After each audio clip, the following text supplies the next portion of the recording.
Go. Hi everybody, we are starting the poem today. I have already told you the introductory part. Let me start the first two stanzas of this poem.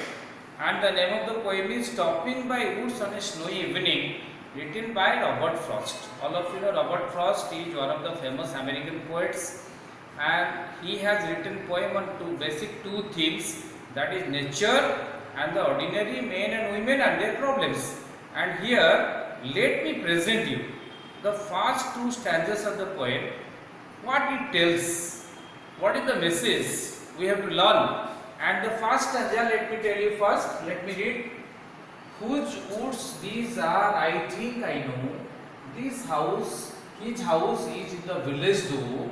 He will not see me stopping here to watch his woods fill up with snow. This is the first stanza. Second one. My little heart must think it queer to stop without a farmhouse near between the woods and frozen lake, the darkest evening of the year. So in these two stanzas, you look at the nature, you look at the ideas of the poet, you look at the messages, you look at the information, you look at the literary speech, all are available here. First stanza, first line, let me tell you. Whose woods these are, I think I know. Here you get 2 dot marks. That means the poet has a desire to know the owner of the woods. That's why he is telling the starting. The first line is whose woods these are, I think I know. So he has a desire to know the owner of the woods, or he might be knowing the owner of the woods. So this type of, so it is a hypothetical question. So the poem starts with an interrogative question, or whose words. Look, whose WH word is used. So WH word always starts for what? So that is a question mark. That is the interrogative thought. So here the poet starts this poem, first stanza, whose these are, I think I know.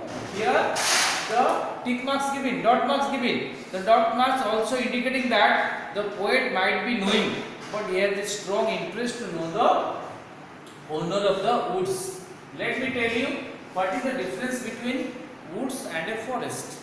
And all of you know, woods, an area of land covered by trees, it's a small area, that is always woods, and forest is always bigger. That is the only difference. Forest also an area of land having trees, but that is bigger and this is smaller. Look at the first line. Whose woods these are, I think I know. I means the poet, the narrator. Here the poet wants that I might be knowing, or I may be knowing the owner of the woods. Why? Why he wants to know? Because this is such a beautiful woods. These woods has attracted him to stop here. His house. Now the second line is the answer. Second line is the answer. First line is the question. Second line is the answer. What is the answer? His house is in the village though. Definitely the poet makes a surety that here the owner of the woods might be staying, may be staying, or is staying in the village, nearby village. Why? Because the woods has been created by a person, and the owner is definitely or maybe living in the nearby village. His house is in the village though he will not see me stopping here. Third line is interesting. The poet can't, the poet is observing, the poet is imagining that the owner of the woods cannot observe that somebody has stopped there to enjoy the creation of him. So who has created these woods? These woods has been created by a particular person, and that person is staying in the village, and now the poet has stopped at the woods, near the woods. Why does the poet stop here? My question to you. Why does the poet stop here? Because the woods is beautiful. The attractive natural scenery, the scenic beauty of the woods has attracted the poet to stop here. So in this sense, the poet says, his house is in the village though he will not see me stopping here to watch his woods fill up with snow. Definitely. So here to watch his woods fill up with snow. So these woods definitely filled with snow. Another natural angle. You just look at the line. I have told you So what is the theme of the Robert Frost? What is the theme of Robert Frost poem? That is nature. Out and out, that is nature. So here you look at the beauty. To watch. Why does the poet stop here? Answer given. To watch his woods fill up with snow. Now the woods is covered with snow, and that creates the beautiful atmosphere, that creates the beautiful scenery which attracts the poet to stop here. So the first stanza highlights that the poet has to stop here because he is attracted by the natural beauty of the scene. And the second stanza, look at the line, interesting line. My little horse must think it queer. My little horse. So little, what is the meaning? So this is the affectionate words used by the poet. And here the poet wants to say that my little horse must think it queer. What is the meaning of queer? So queer means strange. Queer means strange. So there is a strange feeling in the mind of the horse. Why? You can ask me why, sir, why there is a strange feeling? Obviously, because the poet has stopped at a place where there is no other habitations, there is no other preoccupations. Example I am giving you, like my little horse must think it queer.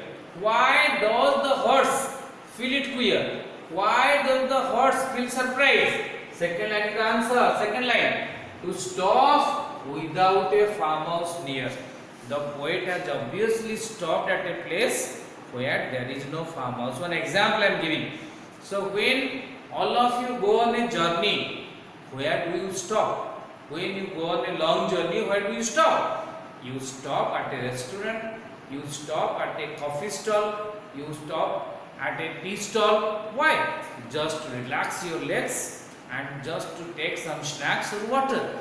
And here the poet has stopped at a place where there is no farmhouse. So this is the question which is really raised in the mind of the horse, and this creates the doubt in the mind of the horse. Second line again, to stop without a farmhouse near, between the woods and frozen lake. What is the third line? All of you look at it. Between the woods and frozen lake. That means where does the poet stay? Where does the poet stop? The poet stops between the woods and frozen lake. At other side the lake is there and the road is going in between the woods and the frozen lake. One side there is the woods, the other side there is the frozen lake. The poet has stopped in between. The poet has stopped in between. That means the poet is attracted by the natural surrounding, natural scenery, scenic beauty of the place has attracted the poet to stop there. This is the line. Between the woods and the frozen lake, the darkest evening of the year. This is the most important line. What do you understand? What is the meaning of this line? The darkest evening of the year. Look at the three words of the last line. So darkest evening. Darkest evening. That means the indication is going that possibly this is the longest night of the year. This is the longest night of the year, which is supposed to be the darkest.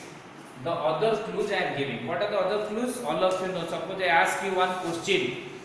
What is the longest day of the calendar? Longest day of the calendar. All of you know December 25 we call it. So similarly, here what is the answer? The answer is that here the darkest evening of the year is suggestive of the longest night of the year, because the clue is available in the internet, the clue is available in the book, that this poem is written on the night of the longest night of the year. Longest day, that was the longest day, and supposed to be the longest night of the year. The poet is writing this poem on such a scenario where he is writing the poem in the night time, and the year is suggestive of that. Thanks a lot for understanding these two stanzas. We will come up with more videos. Thank you very much.